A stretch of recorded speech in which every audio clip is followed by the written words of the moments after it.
Queridos irmãos e irmãs, queridas famílias, hoje nós vamos refletir sobre o tema Como comungar. Não se trata apenas de dar a conhecer algumas normas, alguns protocolos de como receber a Santa Eucaristia nas celebrações, mas sobretudo de entendermos, em primeiro lugar, o que é a comunhão eucarística, o seu valor, o seu significado para a fé católica.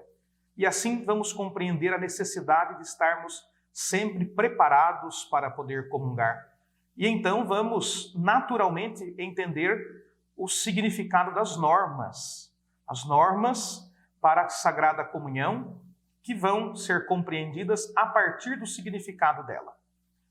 Em primeiro lugar, vamos entender o que é a comunhão eucarística. A missa, a celebração da Santa Eucaristia, é, ao mesmo tempo e inseparavelmente, como nos ensina o Catecismo da Igreja Católica, o sacrifício de Jesus Cristo e o banquete do Senhor. As duas coisas são inseparáveis. Qualquer um que queira compreender a missa só como sacrifício ou só como banquete, excluindo, portanto, uma das duas dimensões, não está de acordo com a fé católica. Por que a missa é sacrifício? Porque quando nós participamos da missa, quando ela é celebrada, está sendo realizado o sacrifício de Cristo. O mesmo, único e suficiente sacrifício que aconteceu na cruz, no Calvário. Não é que a gente esteja matando Jesus na cruz de novo e a cada vez que se celebra a missa. É claro que não. O que acontece, como nós cremos enquanto católicos, é que aquele sacrifício, aquela entrega de vida que Jesus fez na sua paixão, na sua morte, na cruz, lá no Calvário, há 2000 anos atrás, aquele é um gesto tão supremo, tão magnífico, que ele ultrapassa o tempo. Então, cada vez que nós participamos da missa, as graças provenientes daquele sacrifício, que já aconteceu na história há 2000 anos, são derramadas sobre cada um de nós, sobre toda a igreja, sobre todo o mundo. Não é uma lembrança pura e simplesmente, muito menos é uma encenação ou a tratativa com um símbolo. A Eucaristia não é um símbolo que representa Jesus. A Eucaristia é a presença real dele. É ele mesmo, real e substancial, ou seja, é ele mesmo. Não é algo que nos lembra dele, mas é a presença dele em pessoa. Por isso, então, a dimensão do sacrifício. Cada vez que nós celebramos a missa, temos a celebração do sacrifício pascal de Jesus. A sua paixão, morte e ressurreição são atualizadas, acontecem. Nós tomamos parte naquele mistério e em todos os seus efeitos. Mas o sacrifício encontrará a sua plenitude, por assim dizer, no momento da comunhão, quando então somos chamados a uma união íntima com Ele. Esta união íntima é comer a carne e beber o sangue do Filho do Homem. Podemos dizer, amparados no Catecismo da Igreja Católica, que a comunhão é a plenitude do sacrifício celebrado.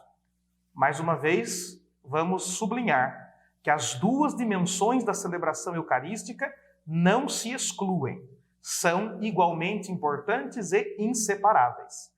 A missa é sacrifício e é banquete. O altar, que está no centro das nossas igrejas, é ao mesmo tempo ara, isto é, pedra, local de sacrifício e mesa de refeição. Por isso que o altar tem uma toalha, para nos lembrar da refeição, do banquete do Senhor. Em segundo lugar, já que o Senhor prepara uma mesa, um banquete, o que é então necessário para poder comungar? Veja que Jesus nos convida sempre à comunhão íntima com Ele. Lá no Evangelho de São João, no capítulo 6, nós vamos ler o seguinte, no versículo 53. Em verdade vos digo, se não comerdes a carne do Filho do Homem e não beberdes o seu sangue, não tereis a vida em vós. O Catecismo da Igreja nos afirmará, então, que para responder a este convite, devemos nos preparar para este momento tão grande e tão santo. Vamos nos lembrar daquilo que se lê na primeira carta de São Paulo aos Coríntios, capítulo 11, versículos de 27 a 29. Todo aquele que comer do pão ou beber do cálice do Senhor indignamente será culpado contra o corpo e o sangue do Senhor. Examine-se cada um a si mesmo, e assim comam do pão e bebam do cálice. Pois quem come e bebe, sem distinguir devidamente o corpo do Senhor, come e bebe a sua própria condenação. A partir disso, então, nos ensina a Igreja que para podermos comungar, não podemos estar fora do estado de graça, isto é, não podemos estar em pecado mortal. Pecado mortal é todo aquele que destrói a nossa união com Deus por desrespeito aos 10 mandamentos de uma forma grave. É diferente do pecado venial, expressão da nossa fraqueza, de modo muito menos intenso. Pecado venial pode ser perdoado pelo próprio ato de contrição rezado com fé, na própria celebração da missa, na hora do ato penitencial. Já os pecados mortais, não. Estes precisam ser confessados diante de um sacerdote, de acordo com a nossa fé católica. E só podemos receber a Eucaristia, só podemos comungar, se não estivermos em pecado mortal. Quando a consciência nos acusa de que cometemos um ato grave, um pecado mortal contra nosso Senhor, devemos procurar o sacramento da confissão. Arrependidos, devemos nos acusar diante de um sacerdote e dele receber a absolvição dos pecados e cumprir a penitência que nos é imposta. Só então assim podemos comungar. Agora, mesmo que a gente não esteja com um pecado mortal, nenhum de nós somos dignos de receber a Eucaristia. Ninguém merece. Por isso é que a Igreja, na sua sabedoria, nos propõe na liturgia da missa que antes de comungar, a gente repita aquelas palavras memoráveis do centurião romano que disse a Jesus no Evangelho de São Mateus: Senhor, eu não sou digno de que entreis em minha morada, mas dizei uma só palavra e eu serei salvo. Para comungar o corpo e o sangue de Jesus Cristo na Eucaristia, devemos estar desapegados de qualquer pecado e em plena comunhão de fé com a Igreja de Cristo. Por isso, inclusive, há situações nas quais a Igreja não permite a alguns fiéis a comunhão sacramental. Por último, vamos refletir. Quando e como comungar? Comungamos na missa, na celebração da missa, da qual devemos participar inteiramente. Chegar atrasado à missa, a não ser que seja por um motivo realmente grave, o imprevisto que foge da nossa vontade, não é certo. E quem o faz sem se preocupar está errado e não deveria comungar. A Igreja ensina que a comunhão pode ser recebida até 2 vezes no mesmo dia. Há também o jejum eucarístico, que deve ser observado pelos que vão comungar. 1 hora antes da missa, não se deve tomar nenhum alimento sólido, à exceção, então, da água e do remédio, que não quebram o jejum. Ensina também a Igreja que todos os fiéis devem participar da missa aos domingos e nas festas de guarda, os dias santos, que atualmente no Brasil são 4.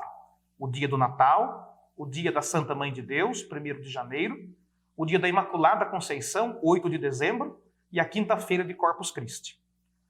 Todos os que podem devem comungar quando participam da missa, se estão para isso preparados. Mas há também a recomendação da comunhão diária, para quem pode, para quem tem esta possibilidade. Finalmente, existe a realidade chamada preceito pascal. A Igreja nos põe como obrigação que devemos, ao menos uma vez no ano, nos preparar e depois da confissão, comungarmos.